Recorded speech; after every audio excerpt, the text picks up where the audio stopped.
ముఖ్య పరిణామాల మధ్య అసెంబ్లీకి వచ్చిన వైసీపీ ఎమ్మెల్యేలు రేపటి నుంచి కంటిన్యూ అవుతారా, లేదంటే గత 2 సెషన్స్ మాదిరిగానే గవర్నర్ ప్రసంగానికి పరిమితమవుతారా?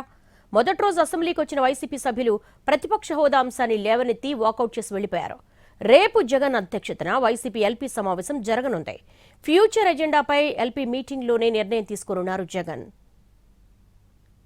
ఏపీ అసెంబ్లీ బడ్జెట్ సమావేశాలు ప్రారంభమయ్యాయి. గత 2 సెషన్స్ మాదిరిగానే ఈసారి కూడా మొదటి రోజు మాజీ సీఎం వైసీపీ అధినేత జగన్, వైసీపీ ఎమ్మెల్యేలు, ఎమ్మెల్సీలు హాజరయ్యారు. అసెంబ్లీ లోపలికి వెళ్లే టైంలోనే ప్లకార్డులు తీసుకువెళ్లి వైసీపీ సభ్యులు సభ ప్రారంభమైన కాసేపటికి ఆందోళనకు దిగారు.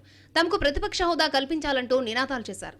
గవర్నర్ అబ్దుల్ నజీర్ ప్రసంగంలో ప్రభుత్వ విధానాలు, అభివృద్ధి కార్యక్రమాలు ప్రస్తావించడంతో వైసీపీ సభ్యులు వాటిని వ్యతిరేకిస్తూ నినాదాలు చేశారు. నిరుద్యోగ భృతి ఇవ్వాలని, మెడికల్ కాలేజీల పీపీపీని రద్దు చేయాలని డిమాండ్ చేశారు.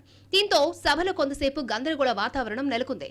ప్రతిపక్ష హోదా ఇవ్వాలని, సభ్యుల హక్కులను కాపాడాలని, రాష్ట్రంలో శాంతి భద్రతలు నిలబెట్టాలని నినాదాలు చేస్తూ వైసీపీ ఎమ్మెల్యేలు సభ నుంచి వాకౌట్ చేశారు.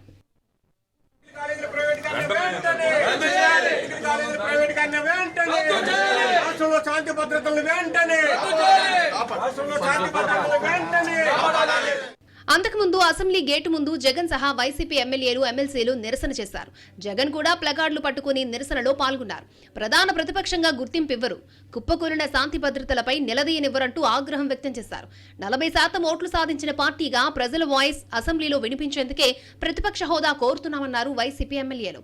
రాష్ట్రంలో ఉన్న ఏకైక ప్రతిపక్ష పార్టీ వైసీపీనేనని, తమకు ప్రతిపక్ష హోదా ఇవ్వకూడదనే నిబంధన ఎక్కడైనా ఉందా అని ఎమ్మెల్యే తాటిపత్రి చంద్రశేఖర్ ప్రశ్నించారు. అసెంబ్లీకి కంటిన్యూ అయ్యే అంశంపై రేపటి లెజిస్లేటివ్ పార్టీ మీటింగ్ తర్వాత తమ పార్టీ అధినేత జగన్ నిర్ణయిస్తారన్నారు. ప్రతిపక్ష నాయకుడు మాట్లాడితే ప్రజలకు రీచ్ అవుతుంది, ప్రభుత్వాలకు రీచ్ అవుతుంది.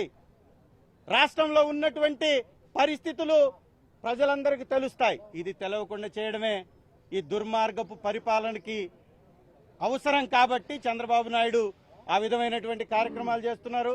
ఇక గవర్నర్ ప్రసంగం పూర్తిగా నిరాశపరిచిందన్నారు వైసీపీ ఎమ్మెల్సీ వరుదు కళ్యాణి. గవర్నర్తో అబద్దాలు చెప్పించారని ఆరోపించారు.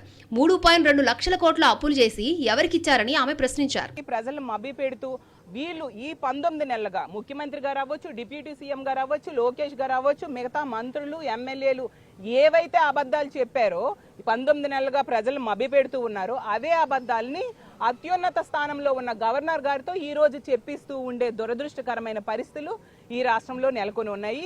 మార్చి 7 వరకు అసెంబ్లీ సమావేశాలు జరగనున్నాయి. అసెంబ్లీకి వైసీపీ సభ్యులు హాజరవుతారా లేదా అనేది ఆసక్తికరంగా మారింది.